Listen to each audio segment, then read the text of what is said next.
This podcast is sponsored by Great White Hot Sauce. It's a small batch, handmade hot sauce, made specially for you. So if you like hot sauce, you'll love Great White Hot Sauce. It's the hot sauce that bites back. Find it at www.trygreatwhite.com.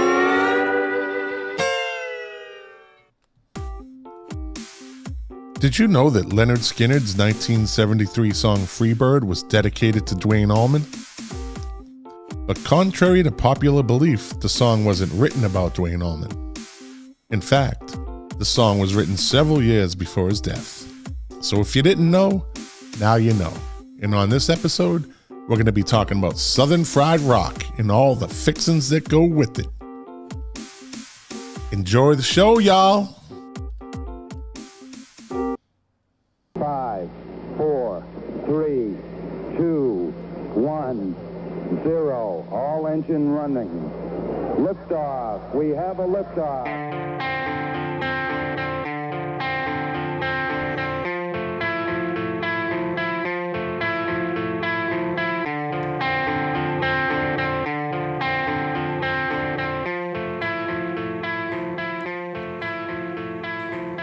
The KOFB studio presents Milk Crates and Turntables, a music discussion podcast hosted by Scott McLean with his co-host Jack Calabrese. Now, let's talk music. Enjoy the show. Thank you, Amanda, for that wonderful introduction as usual. Welcome to the podcast. I'm not going to tell you what it is because you're watching it and listening to it, so you already know the name. I just want to say right off the bat, if you like the podcast, share it, leave a comment, give us 5 stars or whatever rating they have in the podcast platform that you're listening on. If you're watching on YouTube or listening on YouTube, whatever you're doing on YouTube, subscribe. Hit the subscribe button. We'd appreciate it. And you can hit that little bell next to it and it will notify you when we're coming on and we're live. So, without further ado, we're talking about Southern Fried Rock this week in this episode. And like I said, without further ado, let me bring on my co-host, the man who eats fried chicken with his feet, my buddy Jack Calabrese. Yeehaw!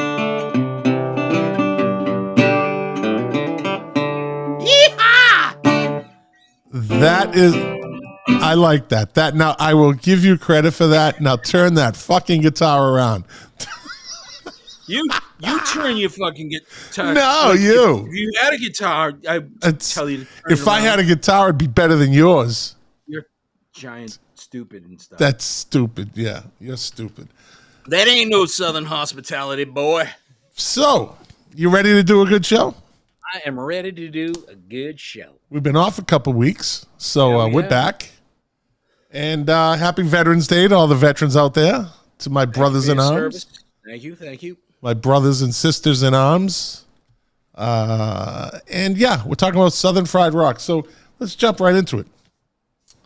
I don't think that there's any genre of music that was created and came out of the 70s that had more of an impact and had more staying power than Southern Fried Rock, or country rock, as some people call it. What do you think? I think that that is probably true. You know, I mean, disco came and went. Punk came and went, kind of. But Southern Fried Rock has risen again and risen again. Glam rock died out, punk rock died out, disco died out, post-punk died out. Yeah. No, it's still around. You know, there are some good old boys that, you know, and even myself, every now and again, I just like turning on Skinner, the Allmans, Little Feat, you name it, man. Yeah, no doubt. I don't, though, growing up and partying in the Calabrese basement. What did you call it? There was no underage drinking down there. No. Did you have a name for that? Oh, like the some people refer to us as the cellar dwellers. But cellar dwellers. Yeah, I think the DeVincents had that name. There were a couple, but we were all hiding in basements and attics. Yeah, right. That was the beauty of growing up right outside the city, right? Up in the Northeast, they have basements. That's right. And in the winter, they're warm, and in the summer, they're warmer. No, the basement got pretty cool during the summertime. Yeah, well, when you got a basement that's probably, I don't know, 200 square feet, 300 square feet of usefulness of you, and you have 400 people jammed. Yeah, in and there. you have minimum of 30 people in there. The body heat tends to pick up. Yeah. So I don't. Those days, at its height, how many people do you think we jammed in my basement? There had to have been some nights where there were 60, 70 people. It's wedged. It was wedged. But I don't remember much Southern Fried Rock being played down there. From what I remember, there was a lot of testosterone-driven music played down there. A lot of 80s. Yeah. A lot of new wave and a lot of classic rock. But I don't particularly remember hearing Greengrass and High Tides or Freebird or Give Me Back My Bullets. I don't. You're wrong. We used to play all that stuff. I don't recall. I'm just saying. I'm not attacking the cellar dwellers. No, we used to play Little Outlaws down there. There goes another love song. I don't remember if you played that song in your basement on a Saturday night. That wasn't I would. Then I wasn't there. I'm telling you, we played that stuff. I had those records. That must have been with your other friends. I know you. I know you have the records. I'm sure you do, but I just don't remember getting it. Anyways, I digress. What do you remember from those days down there? I remember a lot of Van Halen, a lot of Boston bands, a lot of, like I said, U2. A lot of Aerosmith, I remember a lot of U2, Clash, The Pretenders. Yeah, Bowie. Everything that was hopping back then. We were pretty much up on it. The Cars. There was a lot of Cars played down there. I was a surface Southern rock fan. Yeah, I could say the same. I never dove into it like with head first. Yeah, I like it. I like it a lot. I had a couple of Skynyrd albums. I wasn't mature enough to really understand the Allman Brothers and their 17-minute jam sessions. I liked it, but it seemed like my uncle's music or my father's music. It didn't transcend as much to me back then. Yeah, no doubt. So I think we came up with the idea that you give me, we'll each have our top 10 of what we think Southern Fried Rock bands are. And I think there'll be some interesting, I have a couple of interesting choices, I think, that might be actually debatable. Might be debatable. Okay. So let me start off with let's do top 5. Top 5. Okay. All right. Let me scroll down, see what I got on my list, because I don't want to do them off the top of my head. Okay. I'll give you. Well, let me go from 6. I'll start at 6 because that's a pretty interesting band that I have at 6. Okay. At 6 I have 38 Special. 38 Special. Donnie Van Zant, the middle brother of Ronnie and Johnny. Yeah. Ronnie Van Zant was the lead singer of Lynyrd Skynyrd, and then Johnny took over. Van Zant took over. He had a solo career prior to that. It seemed like every double bill that occurred at the old Boston Gardens, Johnny Van Zant was the opening act. Foghat and the Outlaws with Johnny Van Zant. Yeah, from Jacksonville, Florida. Yep. From Jacksonville, Florida. 38 Special and Lynyrd Skynyrd, of course. They had a couple of good hits. Well, they were formed in 1974, and the first big hit was Rockin' Into the Night, right? In 1980. That kind of launched them. And then, and also in 80 was one of their bigger hits, Caught Up in You. So Caught Up in You, right? from the album Wild Eyed Southern Boys. Mm-hmm. Right. And I mean, they were pretty popular on the charts too. They were one of the first, I think, Southern fried rock bands to consistently be in the top 40 or the top 100. I think that they were probably the closest thing that Southern rock had to an MTV band. Oh, they were an MTV band. They hit it right on time. Big MTV band. I don't think that band would have been nearly as big without the influence of MTV. Right. And then what else did they come up with? So Caught Up in You was what the first number one hit. It was their only number one hit. So that was a pretty big hit for them. In 83, they came out with Tour de Force, the song Back Where You Belong. Right. Mm-hmm. They were consistent. And then in 86, Strength in Numbers. Did you forget what I thought was their biggest hit? Did you say Hold On Loosely? No, I didn't, but that was a big song in 1980. That came off. That was the other hit off of their first album. Well, not their first album. That was one of the two hits off that album. When I think of 38 Special, that's the song I think of. That's the song. That's the song. Hold On Loosely. That's one of those songs that 9 times out of 10, if I'm driving and that comes on the radio, it gets turned. But that 10th time, for whatever reason, right mood, right situation, strikes the right note, and man, I get right in on it. Yeah, I don't think solo at the end is pretty goddamn good. Yeah, I don't think I turned that song off too much, to tell you the truth. It brings you back to good times, 1980 or high school. Yeah, listening to it down in my basement. Okay, I'll give you maybe that song. All right, you win that battle. I'll give you that. I'm sure it was played down because that was a big hit. Actually, you know what's funny? I had the 45. Did you really? I had a promotional copy of 45 of that. I did not have. I don't think I ever owned a 38 Special album. I don't think I did either. No. Hi, Janice. I have that's my number 6. Do you want to start with 5? I just had to get that one in. Yeah, but my number 5 is Little Feat.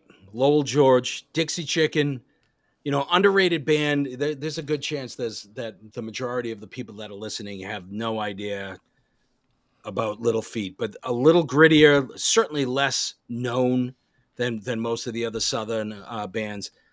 Tragic death of Lowell George. They were an up and coming band. I would venture to guess that they would still be around today hadn't he passed, and that band just never really recovered. Were you familiar with? Were you into those guys at all? I know, but you know what? I know the band, I know the name, but I was never, like I said, I never dove into Southern rock. I liked it, but I never really dove into it until later on. They weren't, Little Feat, not a lot of hits, right? A lot of deep cuts, a lot of great albums, but just they didn't have the look for MTV or anything like that. No. They were good old boys. Yeah. All right, Little Feat. So Little Feat. I'm going to come in with what might be a controversial one here. Uh-oh. You might agree, you might not agree, but I'm going to call number 5 on my list of best Southern fried rock groups from Marietta, Georgia, the Black Crowes. So why would you say that they're controversial? Well, I would think that you might have said, well, they're more mainstream and they're more rock and roll. I didn't know how you were going to take it, but some people might not look at them as Southern fried rock. They might look at them as just a rock band. They might, they have the same that. So Southern fried rock seems to have a particular setup: 3 guitars, a lead singer, drummer, sometimes keyboardist. They all have that same framework. Sometimes 2 drummers. Sometimes 2 drummers. Yeah, sometimes 4 guitarists. But they fall right into that, and their sound is, they were definitely bred in the South. They are a band that is definitely rooted in the South. Some of their albums have that kind of Southern theme.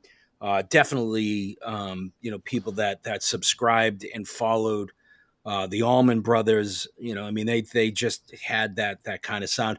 I think some people might not regard them as a Southern band because their influences and their sound, and some people would say that their sound was lifted, if not ripped off, by the early Stones and the Faces. So, there is definitely an influence that came out of not so much the British invasion, but, maybe they're after those kind of like bluesy bands. But I wholeheartedly agree that I think that they're a Southern band. I think one of the most underrated bands that are out there.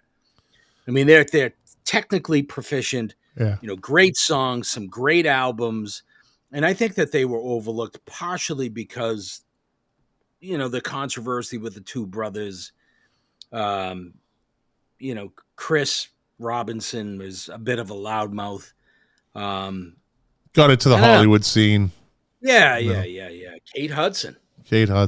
So in 1990, they came out with "Shake Your Money Maker." That broke them, onto the charts, onto the MTV, onto the music scene that launched them. But then in 92, they came out with the Southern Harmony and Musical Companion. Reached the top Billboard 200 in 1992. So, and then after that, they kind of just leveled off, They had, in my opinion, they had three great albums. The first three, so Shake Your Money Maker. The second, which I never get the title right, Southern Harmony. The Southern Harmony and Musical Companion. Yeah. Which I will say that first side of that album is one of the greatest sides in rock and roll and one of the most underrated sides in rock and roll. Kind of like side 2 of the Tubes debut album. Yeah. I'd put that up against anything. It's just a great record. And their third album, Amorica, fantastic record. Right. Grittier, driving, edgy. They were a hard rock band. Yeah, no doubt. But they had that Southern kind of sound to them, that groovy kind of, it could be heavy or it could be light, Well, since we're on the theme of controversial bands that may or may not be regarded as Southern rock, I'll give you one that I think is definitely can be contested.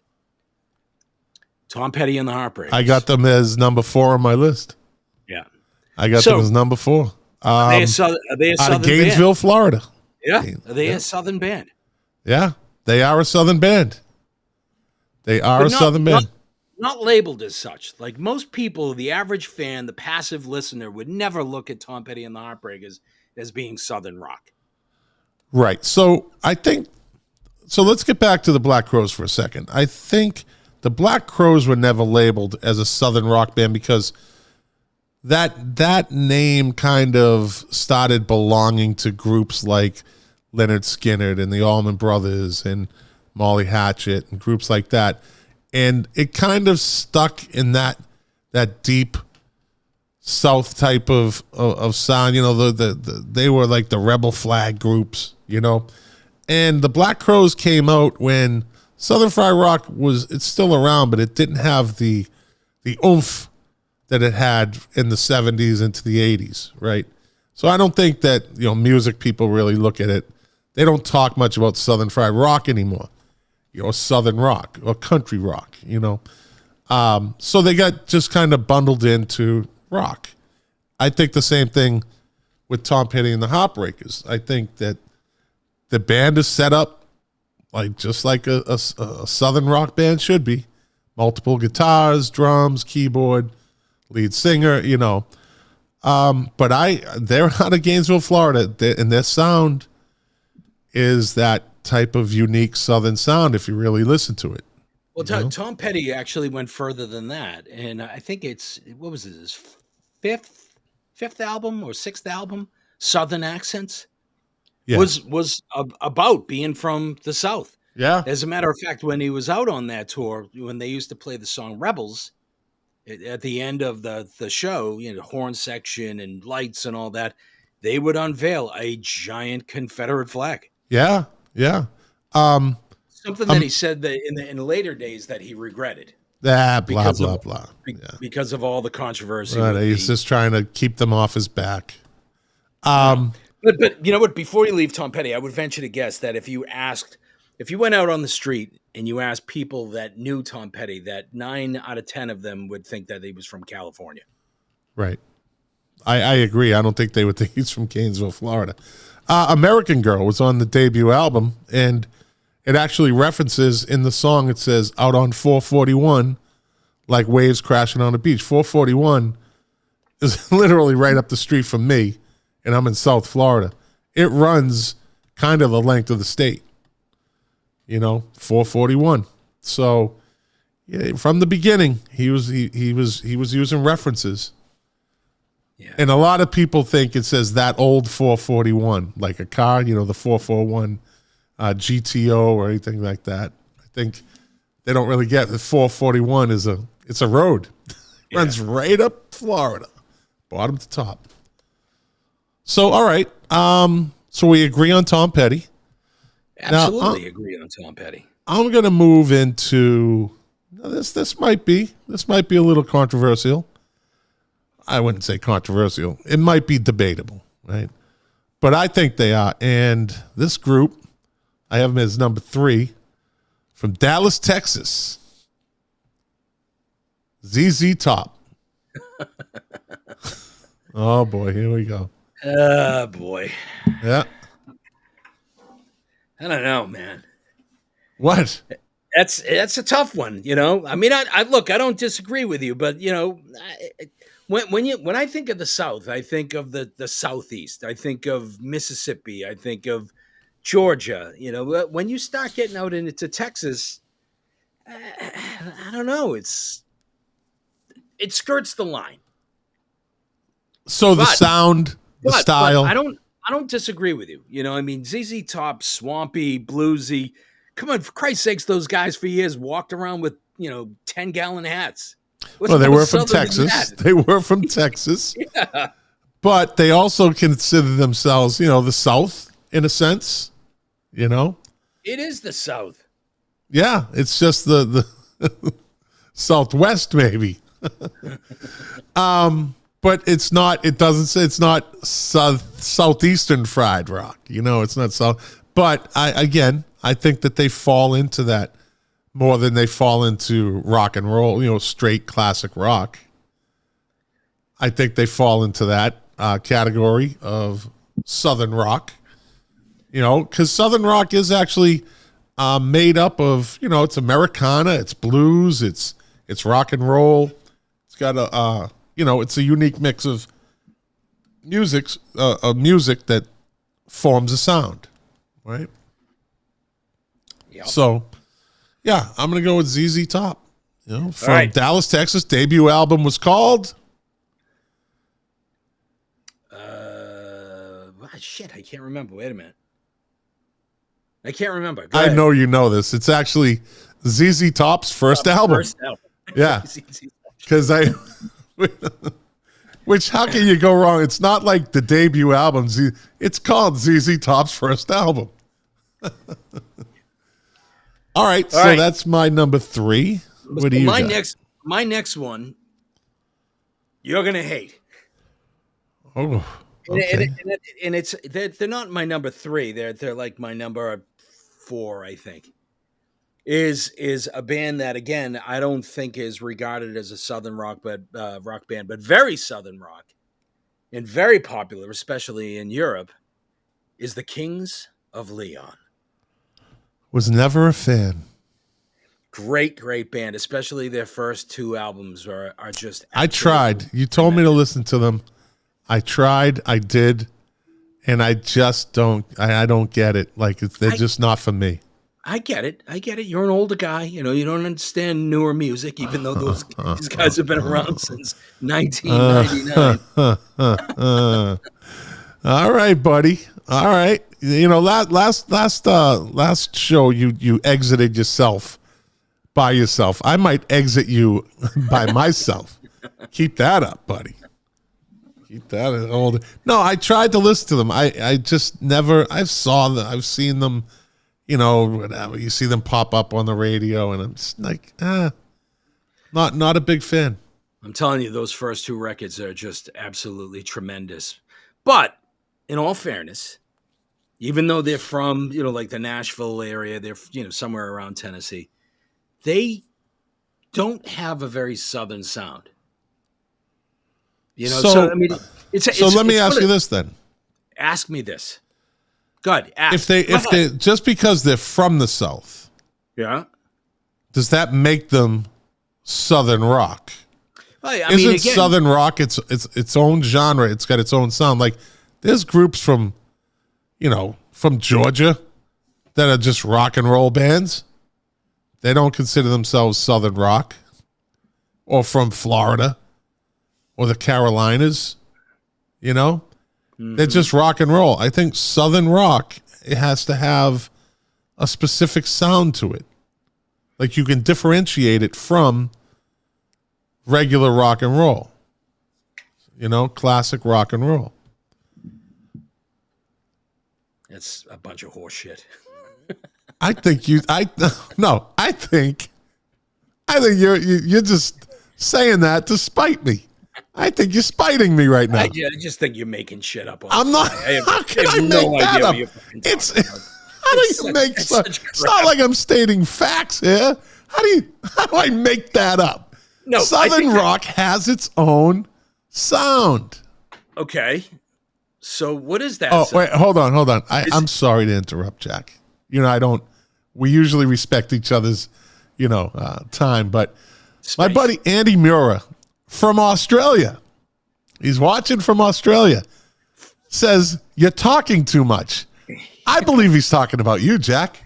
I don't think he's talking about me. I think he's talking about you. I think Andy Mura from Down Under, I think he said you're talking too much.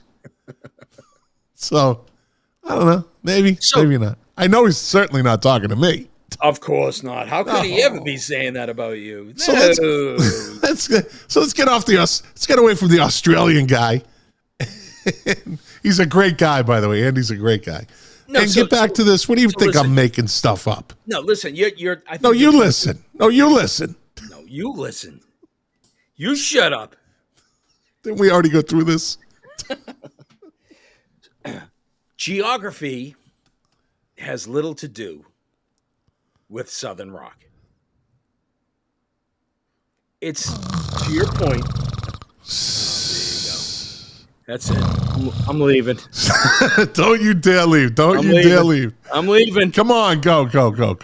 Geography. You're giving me a geography lesson. So, look, not for nothing. In my opinion, this is just my opinion, Creedence Clearwater Revival has more of a Southern sound than Tom Petty and the Heartbreakers do. And where's Creedence I took from? that into consideration. I did. Where is Creedence from? Aren't they from California? They're from California. Yeah. But again, if you were to go out on the streets and you played a Tom Petty tune and a Creedence song and said, "Tell me which of these bands is from the South," 9 times out of 10, somebody's going to say Creedence. So that's what I'm saying. I mean, I said ZZ Top, and they're not from the South. They're from Dallas. They're from Texas. They're from south of the Mason-Dixon. So I mean, Creedence Clearwater Revival's from Southern California, asshole.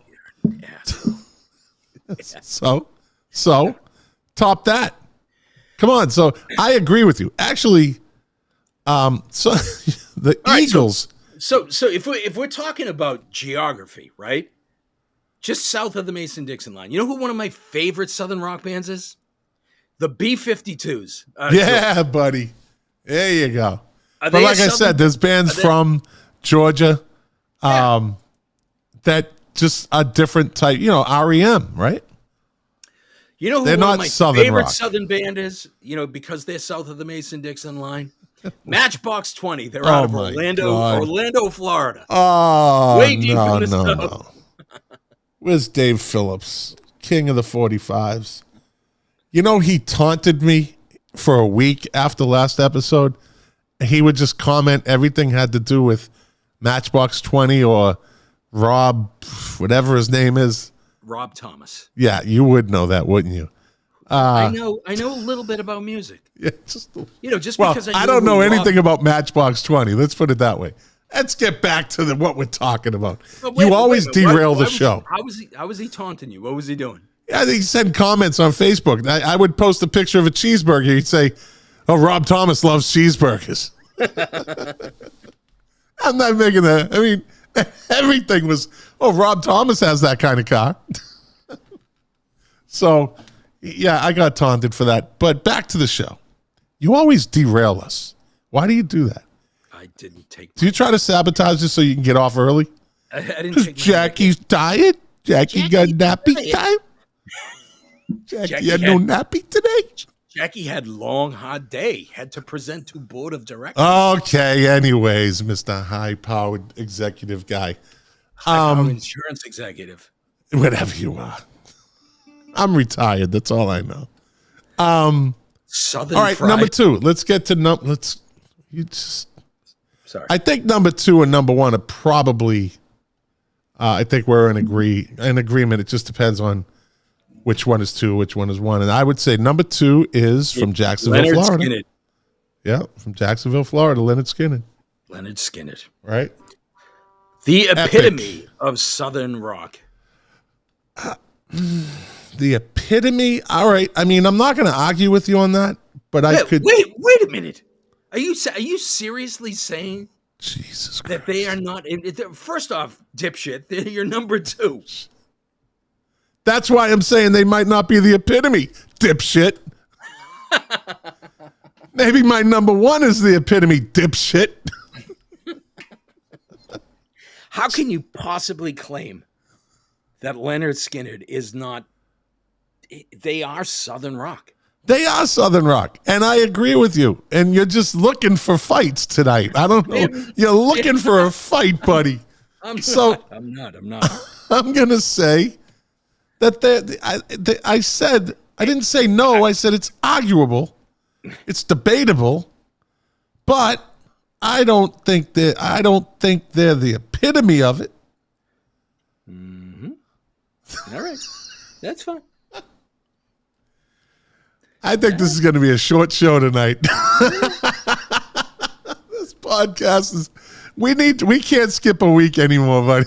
We need to stay in a groove. No, but they are one of the legends of Southern rock. They are part of the Holy Trinity of Southern rock, I think. I would say that shed the Southern rock label. They were a tremendous, tremendous monster, ferocious band. And one of the things that I admire about that band is they came up the hard way. They formed, right when they were kind of in school and skipped school and whatnot. And they had this shack. In the middle of nowhere. Didn't they call it something like Hell House? Yeah. Had no air conditioning. Nope. Critters running in and out of it. Yep. And they would go into that sweat box and just play over and over. Well, the reason they played over and over is because Ronnie Van Zant was a genius, number 1. A self-taught genius at that. And he was a taskmaster. That guy was no joke. He knew what he wanted. That, I mean, again, a musical genius to be from nowhere, from what? They were from Jacksonville, right? Mm-hmm. To be born with that talent and then figuring it out and then having the balls to say, you're going to play this again because he can hear it, right?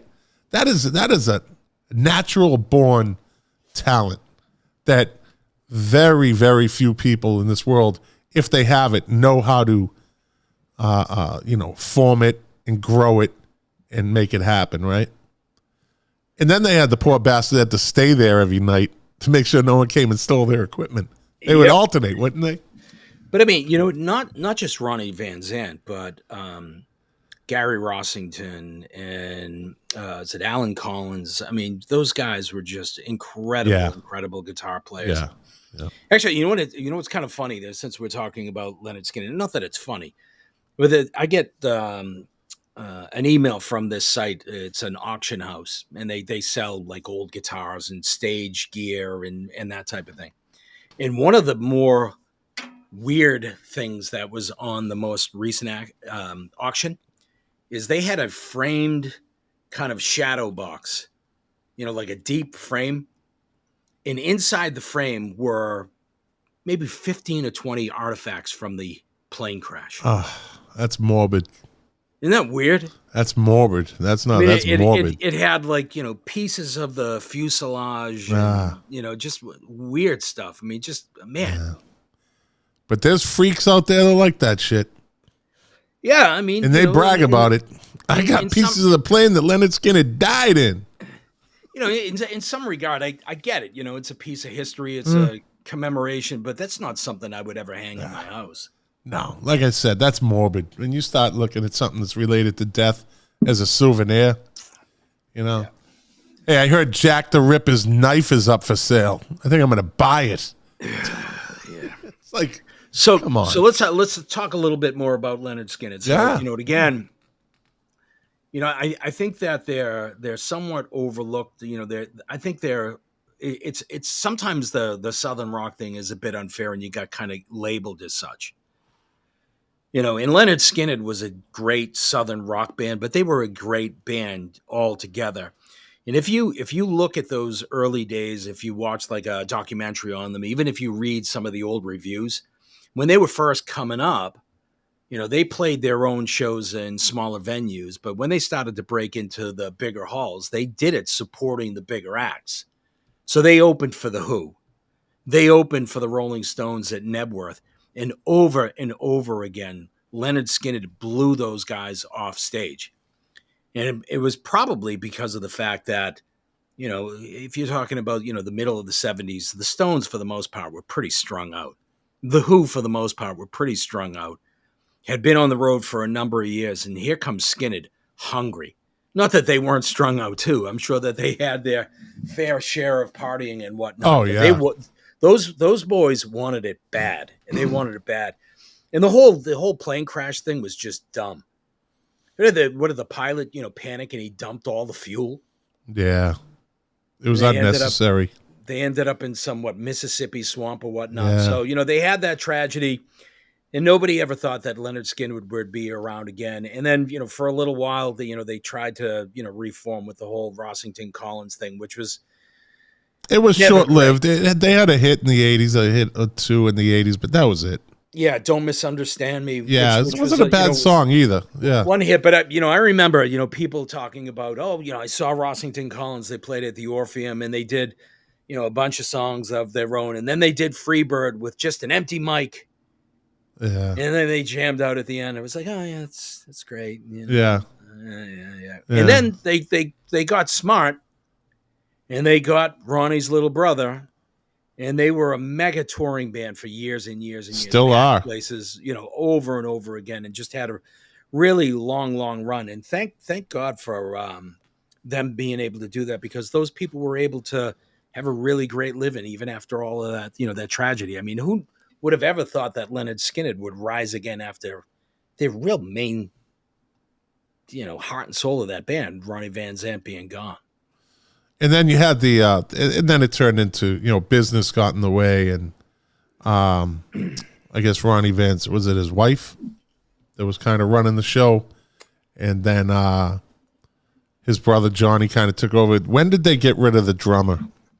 Artemis Pyle? Yeah, I think he got a raw deal. Yeah, he kind of did. He was always an entertaining interview. Yeah. And man, I'll tell you, chilling, his take on the plane crash. I mean, he was the one that was pretty battered up, but he was the one that kind of crawled through that swamp. He did. Yeah. And found help. Yeah. And actually some kid shot him. Imagine that. You survive a plane crash only to get shot. So he I don't mean to laugh, but that's he comes down in a plane crash, gets all banged up, crawls out of there, and he tries to get out of there because they were in a swamp and the gators. Yeah, there was nowhere to go. I mean, yeah, you had to just go somewhere. He finally finds a farm, and I think the kid was like in 9th grade, He shot him.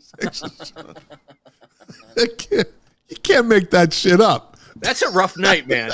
That's rock and roll, buddy. And you live to tell about it. That's a rough night. And I got in a fucking plane crash and I got shot in the same fucking day. And how did the reformed Leonard Skinner treat him? They fired him. They dumped his ass. They fired him. Yeah. Business gets in the way, man. Business. Well, before we move on, you mentioned something that's pretty interesting, that they were like a consummate backup band, right? I don't think there was any band that was a better consummate backup band, and they are Southern Fried Rock all the way to the roots, from Tampa, Florida, the Outlaws. Those dudes, between 75 and 80 was probably their peak time, right? They toured with, let me see, this is a list. So the Outlaws performed as a support act for non-Southern rock acts at the time, such as The Who, The Rolling Stones, Aerosmith, Queen, Black Sabbath, Rush, Blue Oyster Cult, Ted Nugent, Peter Frampton, Foghat, and Van Halen. So imagine going to a Van Halen show or a Ted Nugent show and the Outlaws are the warm-up band. I don't think that's a bad thing. I mean, I'm not. How cool is that? Those dudes were like, we'll fucking tour with anybody. They were those are the big players, man. Yeah, they were a working band, and they tried to do their thing, and they had a couple good songs, but they just did not have the songs, nor did they have the look. I mean, talk about a band. We're talking about Southern Fried Rock. Those guys liked Southern Fried Chicken. They were some big boys in the Outlaws. They were some beer drinking, chicken eating, big old good old boys. Oh yeah. So they had the hit "There Goes Another Love Song," right? Yeah. And then their big jam, "Green Grass and High Tides." Was that their answer to "Freebird"? You think? Sure, it was. As a matter of fact, that's a great song. I think it's a very underrated song. If you opened, so the first Outlaws album was a gatefold. Yeah. And when you opened it, there was kind of a testimonial, if you will, right? That talked about the Outlaws being a great Southern band. It was written by Ronnie Van Zant. Yeah. The Outlaws were, they were formed in 1967. Yeah. They were around for a long time, man. Yeah, and more than likely, and I don't know this for sure, but there's probably a good chance that the only reason that the Outlaws actually got a record deal was because of Leonard Skinner. Who knows, man? Right? You know what? That's what record companies do. They see a band like Leonard Skinner coming up. They see those guys starting to sell records. Who's the next best thing? And then the other record company says, "Hey, we need to get a Leonard Skinner." Yeah, who's the next big thing, right? Let's kill a whole genre by pulling everything we can out of our ass and putting them up there, and just go down south. Isn't that what happened in Seattle? Just start going there. Just start signing bands. Just sign anybody. Get it happen in Boston. Start signing bands. But the Outlaws, they were big fried chicken. That's the line of the night, buddy. You got the line of the night so far. Yep. So I think we can jump to the number one on the list. The consummate Southern rock band, the Allman Brothers. The Allman Brothers. Yeah. They are, I think Leonard Skinner probably has, with Freebird, that kind of launched them. But I think Freebird was the anthem that gives Leonard Skinner the mantle of Southern rock personified, right? But the Allman Brothers are the kings of Southern rock. No doubt, they are the kings of Southern rock. They are the originators, So tremendous. The Allman Brothers were an amazing band. You know what? I actually have a book on the Allman Brothers. You know that the Allman Brothers had no love. They did not respect or like Leonard Skinner at all. They thought that they were, hillbillies. It's like Maynard from Tool hated all that new metal of the 90s. Hated it. Hates it. To this day, hates it. So the Allman Brothers, a band pretty much centered around the talents of Duane Allman, who actually started out, but most people don't know, he actually worked down at Muscle Shoals, and he was a studio guitar player. So he backed up people like Aretha Franklin. So funny you should say that, because in my hands, I'm showing the audience that's watching. By the way, we're streaming live on YouTube and Facebook. I'm holding a two record set called Duane Allman, an Anthology. All right. And there's a picture of him on the front, fishing in the swamps. Fishing. Right. So I'm going fishing. You look at it and you think Duane Allman Anthology, like he wasn't a solo artist. But what the record company did was they put together all the songs that he played on with other groups. Start with B.B. King. He played on Hey Jude, right? I think we had talked about that before. He played with the Beatles on Hey Jude. Let me see. Clarence Carter, The Road of Love, Going Down Slow, Jack Dupree. He played on The Weight by the band. He played on that. Games People Play, Joe South, Shake For Me, Willie Dixon, Loan Me a Dime, Fenton Robinson, Rolling Stone, McKinley Morganfield. Also, he did play with Aretha Franklin on, which one was it? She played on, where the hell is it? Games People Play, The Weight. It's a popular song that I didn't know she did a cover version of. He played on Layla, as we know. He was in Derek and the Dominoes. Yeah. Where the hell is that? Anyways, say something while I'm looking for this. Now I'm obsessed with finding it. What a lot of people are under the understanding that they think that the Eat a Peach album was really kind of a testimonial to Duane Allman because he had crashed his motorcycle into a peach truck. Not true. Right. Not true at all. He was actually out riding his motorcycle, and it was a construction. It was like a crane.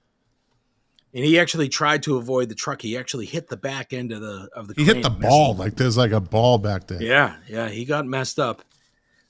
Pretty bad. And you know what it was? He didn't play with the band. He didn't play that song, The Weight, with the band. He played it with Aretha Franklin. She did a cover of it. Yeah, and I was listening to it today. It's not good. not that I'm challenging you, but I didn't know that Duane Allman played on Hey Jude. Yeah, it's right here. Lennon and McCartney. Yeah, but was it the Lennon and McCartney version or was it the Wilson Pickett version? There you go. Wilson Pickett. That's right. I knew you were lying. I'm trying to find. You lying son of a bitch. Trying to get you. Goddamn. Actually, that was my mistake. Nah, it's all right. It happens, man. Yeah. You know what? Look, the Allman Brothers. I mean, there's a band that they didn't lose one guy to a motorcycle accident. They lost two of them, just a couple of years apart.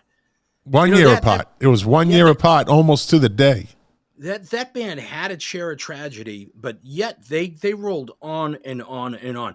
The other thing that you have to give props to and respect about the Allman Brothers, 70s, 80s, 90s, 2000s, that band rolled on and on and on. They never really changed their sound. They stuck to their guns. They had a rotating cast of characters that played in that band, whether it was Derek Trucks or Warren Haynes and a lot of guest people that actually played in that band. And that was a band that even in the end, they would go to New York and they would play the Beacon Theater and they would play like 10 nights in a row and sell out every single night. Yeah.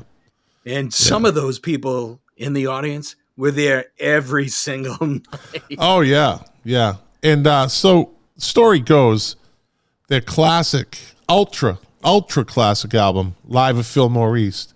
Great record. You see them on the cover, sitting on their equipment outside, like before the load in, or it was the load out, one or the other. and they're laughing. They're all laughing. And the story is that Dwayne Allman, or I think it was Dwayne Allman, saw his dealer, or one of the guys in the band saw his dealer, and he ran over and grabbed a bag of dope from him and ran back while they were in the middle of a photo shoot. And then he just sat down, and that's why they're all cracking up laughing, and that became the album cover. All right, so you want to throw out that fact? I'll throw out one for our friends in and around Boston. So they were trying to break the Allman Brothers on a more national basis. They wanted to get them out of the South. So you know what they did? They actually had them play in Boston, I think at the Boston Tea Party. And they were the opening band. Talk about a mismatch. They opened for the Velvet Underground. Jesus. Yeah. Jesus. How do you put those two together? That didn't work. No, I mean, I can see the Outlaws with Ted Nugent and, but I can't see the Allman Brothers with the Velvet Underground. Talk about polar opposites, So, yeah, I think that's... We should talk about, just to touch on them, some of the lesser known, but not lesser known, but maybe lesser influential, maybe not as big bands, right? So, when I think of Southern rock, I can't help but think about the Marshall Tucker Band. Right. Can't You See? Heard It in a Love Song. So, Heard It in, I used to think, when you fuck up words of a song, it's not that bad. It's not like, my brother Colin used to think that the Go-Go's was singing, Honest, I'll See You. There's not one word in there. Instead of Our Lips Are Sealed, he thought they were saying, Honest, I'll See You. And I know right now he's going to listen to this tomorrow. He's going to be cracking up laughing. But that's what he thought they said. But I used to think it said Purty Little Love Song, which isn't that far off. At least it's not stupid lyrics like Honest, I'll See You. So we all do that. When I was a kid in the 70s, I used to listen to Dream On. Every time I look in the mirror, all these lines in my face getting clearer. The past is gone.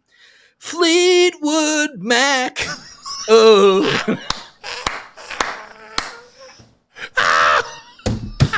That's what I thought it said.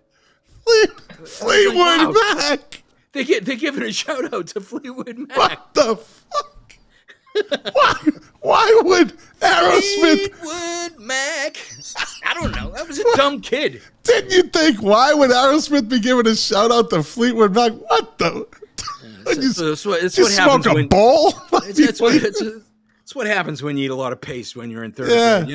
I can't help it. I thought they said Purty Little Love Song. So what about Molly Hatchet? Yeah, Molly Hatchet's up there. I mean, they're an 80s, but they only had like one moderate hit. Flirting with Disaster. They might have had another one, but Flirting with Disaster was like their... By the way, their version of, Flirting with Disaster, one of my favorite guitar solos. Just it's a gem. Quick, tasty little lick in there. And they also had one of their later hits was a song called In Dreams. That was a pretty good tune. But not, a band that, kind of touched stardom in along the lines of like the Outlaws. They were one of those bands that floated around with Foghat and Blue Oyster Cult and the Outlaws and whatnot, and just never were able to attain, that the superstar level. And a lot of it, it just goes back to the songs. I mean, they were a good band. They were certainly competent players and whatnot. They just didn't have the tunes, man. Right. Yeah. And again, saturation. Yeah. That let's sign everybody thing. Before I move on to, because we're coming up on an hour. Jack. Scott. What's the month that comes after January? February.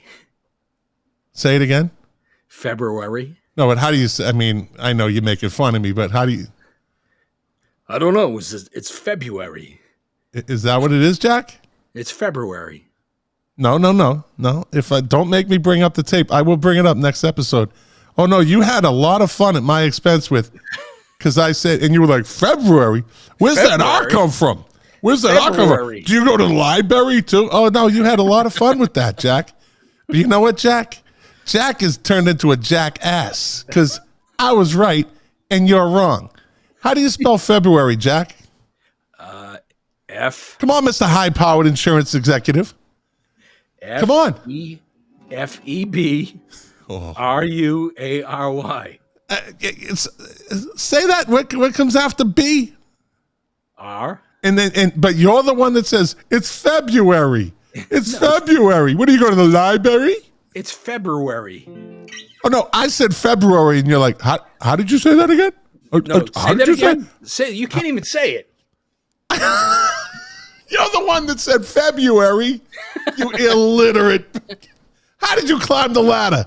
Oh, Jesus. Anyways, I just had to get that in, jackass. Hey, Okay. we didn't talk about the Charlie Daniels Band. We didn't talk about Black Oak, Arkansas. Ozark Mountain Daredevils, and again, it's one of those things where we could touch back on it. I mean, yeah, but I get an idea. Let's not, because those bands. Okay, we can go over a little. So I'm going to give you the name of the band. You tell me the hit. Oh no, this could be dangerous. I don't think it's that hard. All right, here we go. Ozark Mountain Daredevils. Didn't they do Black Betty? Oh, Black Betty, Bam-a-lam. Oh, Black Betty. Ram-a-lam. So we're done with them. Was it called Ram-a-lam? Yeah, Ram-a-lam. Yeah. So we're done with them. That's their history. Let's move on to Black Oak, Arkansas. Yep. Give me the hit. Oh. Black Oak, Arkansas. I don't think I know. Didn't they sing "Smoking in the Boys' Room"? Or was that? No, that was Brownsville Station. Brownsville Station, yeah. Black Oak, Arkansas. Why don't I know? I know the song too. They had one hit in the 70s. Tell me what it is. I fucking Google it. You're not doing anything else. I'm looking. Hold on. Is your guitar in the way? Hold on. No, you hold on. You shut up. You shut up. Big stupid head. Yeah. Come on. While you cowbells. Kevin Grogan said cowbells. All right, we're kill. Forget about them. I don't know. Next group would be the Georgia Satellites. Their big hit was "Keep Your Hands to Yourself." Yeah. I got a little change in my pocket, doing a ring-a-ling-a-ding. Ring-a-ling-a-ling. Anyways, Pure Prairie League. Oh man, I'm trying to think of it. I can hear it in my head. There's a lot of flute in it.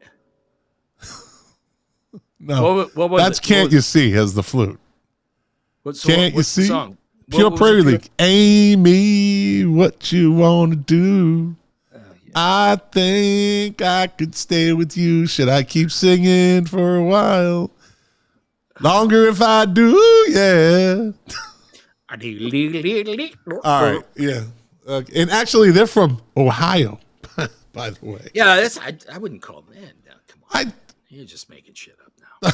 You just didn't know the answer. Anyways, all right, let's get into this day in rock, this day in music. Let's see. On this day, on November 11th, 1954, Bill Haley scored his first U.S. top 10 single with Shake, Rattle, and Roll. He dropped his cowboy image about a year and a half earlier. Stolen from Big Joe Turner. Yeah, while renaming the Saddlemen to Bill Haley in the Comets. Let me see. On this day in 1957, Elvis Presley appeared at Schofield's Barracks in Hawaii. This was Presley's last concert of the 50s. And Presley served in the Army between 1958 and 1960 and did absolutely nothing. Thank you for your service. Yeah, absolutely. All right. On this day in 1965, the final recording session for the Beatles album Rubber Soul took place at Abbey Road in London. They needed 3 new songs to finish the album, so an old song, Wait, was pulled off the shelf, and the group recorded 2 new songs from start to finish. Paul's You Won't See Me and John's Girl. All right. On this day in 1969, the FBI in Phoenix, Arizona arrested who for drunken disorderly conduct aboard an airplane? Jim Morrison.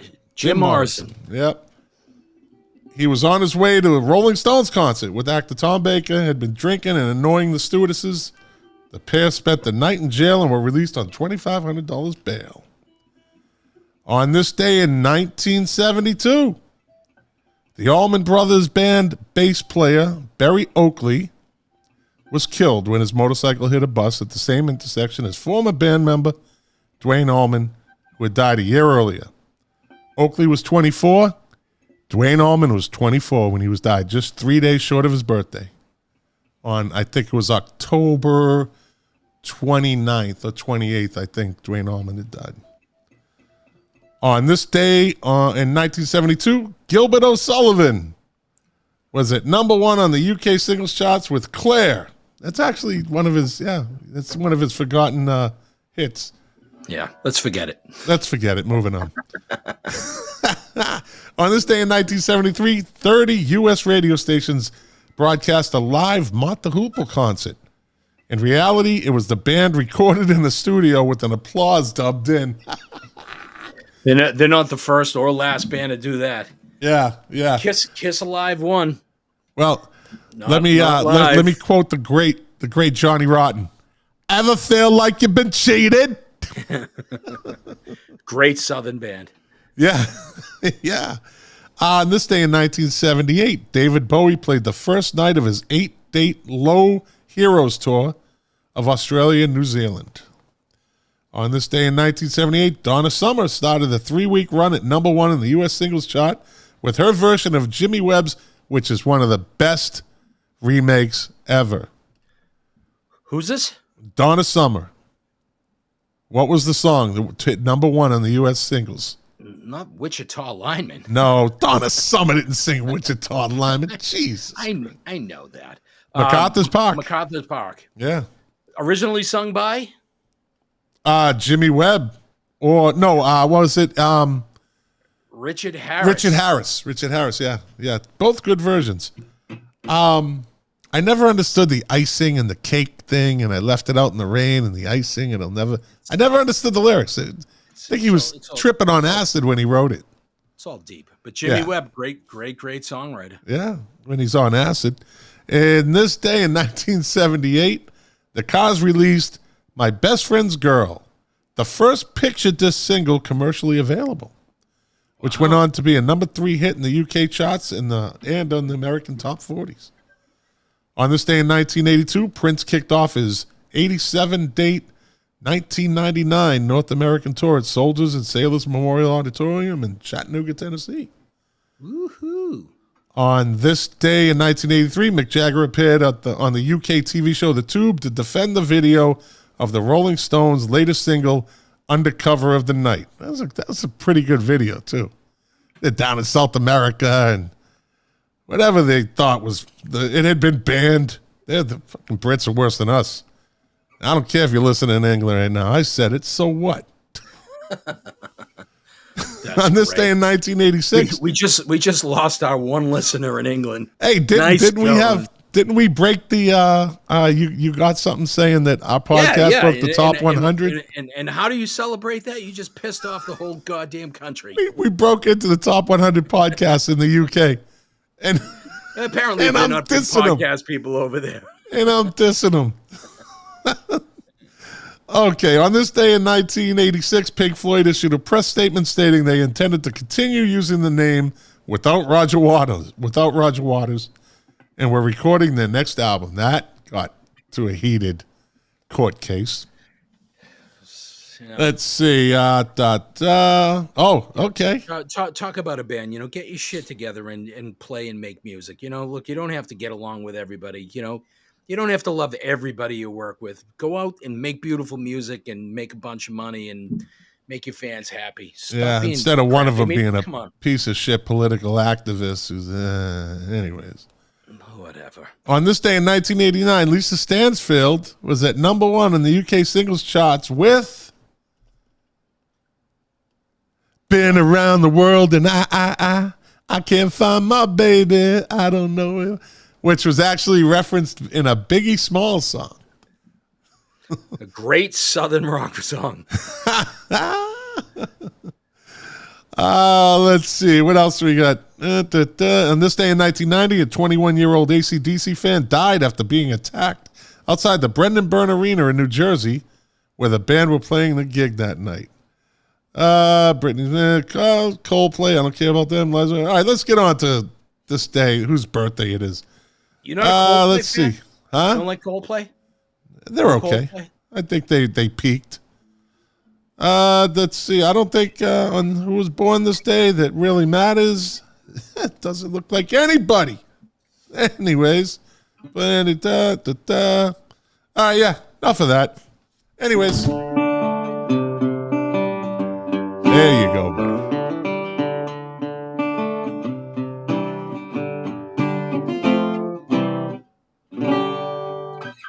All right, buddy. Well, good show. Not bad. No. Not bad. It's, again, one of those conversations that there's just so many different ways to go. Hey, thanks, everyone. Another great show. Are you stealing Scott the IT guy? And then, thanks, everyone. Another great show. Make sure you like and subscribe and have yourselves a rootin' tootin' great night. Yeehaw! Unbelievable. Hey, do you like grits? You live in the South. Do you eat grits? I hate grits. It's like eating freaking liquid sandpaper. People are like, oh, have shrimp and grits. How about if I just eat the shrimp and throw the grits in the toilet? You ain't ever going to be able to join Molly Hatchet if you don't like grits. Yeah, and you won't be able to join Marshall Tucker if you don't like fried chicken. The Outlaws, those boys love their fried chicken. Jack, you already said that. Why do you see? You just killed the whole thing. You had the line of the night, and like a 12-year-old, you had to keep repeating it and beat it right into the ground. You ruined it. You ruined it.